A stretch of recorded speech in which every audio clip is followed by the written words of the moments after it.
Қай қоғамда болсын, сыбайлас жемқорлық өзекке түскен жегі құрт секілді өте жат әрі қауіпті құбылыс. Сол себепті онымен тұтас қоғам болып күресу ортақ міндет.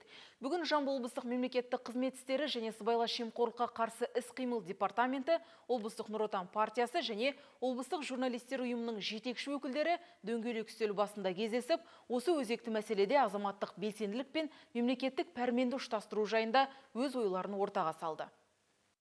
Бұл іске ұйытқы болған Жамбыл облыстық мемлекеттік қызмет істері және сыбайлас жемқорлыққа қарсы іс-қимыл департаментінің басшысы Мақсат Қожабаев бұл мәселеде алда тұрған міндеттерге байланысты журналистерге ашық ой тастады. Қоғамдық ұйымдар, бұқаралық ақпарат құралдары, азаматтардың құқықтары іске асыруда ерекше құралға айналуда. Олар қоғамды қалыптастыруға маңызды рөл атқарады. Ендігі кезекте елбасы айтып өткендей, мемлекет пен қоғам бір тұтас майдан құрып жемқорлыққа қарсы шығуы тиіс. Сыбайластық әрекет азаматтардың заң мен әділдікке, түптеп келгенде билікке деген сеніміне сызат түсіреді. Құлқынның қамын көбірек ойлайтындарға қолданылатын жаза күшейтіліп ақ жатыр.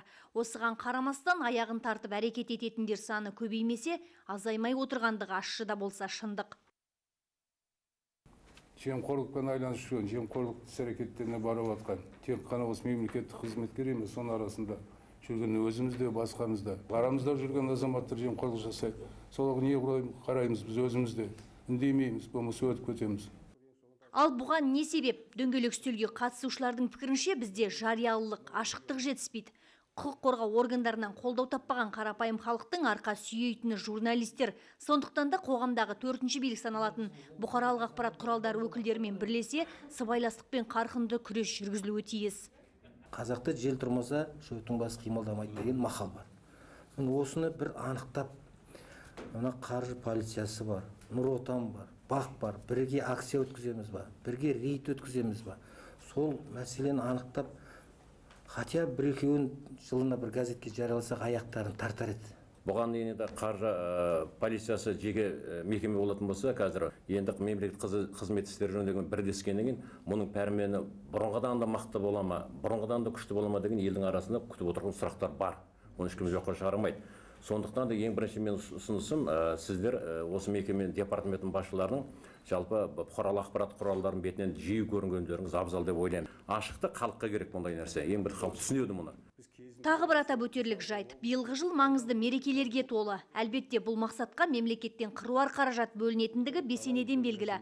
Ал осы қазына қаржысының нысаналы жұмсалуына тиісті органдардан қатаң қадағалау қажет-ақ. Олай дейтініміз, жемқорлық іс-әрекеттер жиі орын алатын жайттар нақ осы бюджеттен бөлінетін қаржының төңірегінде.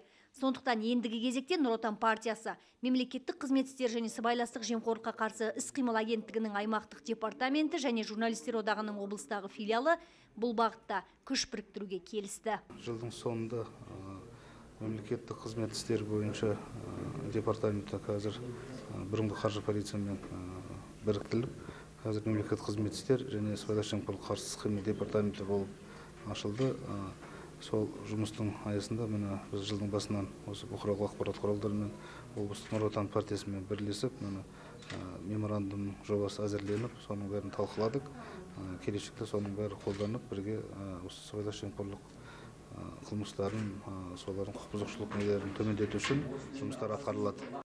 Басқосуда ең бастысы адамдар бойында жемқорлыққа жол бермеу дағдыларын қалыптастырып, қоғамның өркениетті дамуына үлес қосу баршаға ортақ міндет. Ал ол барынша әділ әрі белсенді жүргізуді қажет етеді деген ой түйінделді. Аягөз Тілеухан қызы, Нұртай Ыбыраев, жаңалықтар қызметі.